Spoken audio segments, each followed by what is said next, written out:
I rise today to honor the many law enforcement officers who have made the ultimate sacrifice for our communities. Every year, men and women from across this country decide to serve on a police force. They do it because they have a unique and noble desire to protect their family, friends, and their communities. They have a willingness to put the safety of others before themselves. They believe in law and order and that justice will prevail against evil. These are good and honorable and noble people, and we are lucky to have them. Every day, these men and women put on their uniform, kiss their families goodbye, and head to work without certainty they will return home that night. If you ask the spouse of any law enforcement officer, what is the greatest sound in the world?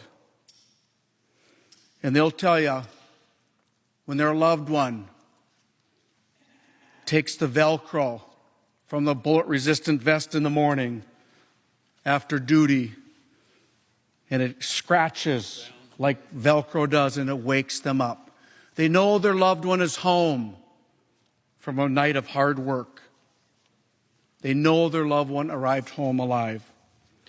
Unfortunately, many never have heard that sound. As of this April, 99 officers have been shot in the line of duty this year, and 10 have given their life.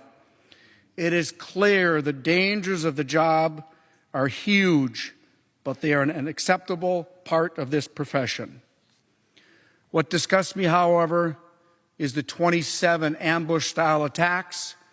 Law enforcement officers are intentionally being targeted and attacked in the streets simply because they wear the uniform and serve their communities. This is unacceptable and must stop. In this chamber, we must lead by example.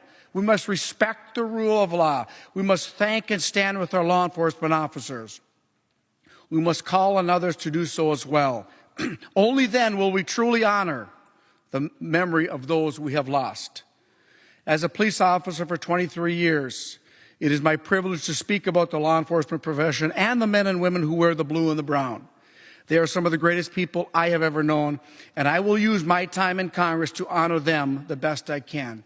And we must not forget the family members of the men and women who serve, the Luke Delanos that are out there, the children of the family members that worry about mom or dad or brother and sister. We must also know that they're concerned that their loved one comes home alive at the end of their shift. My time in uniform may be over, but my watch will never end. God bless the men and women in the blue and brown and their families, and I yield back.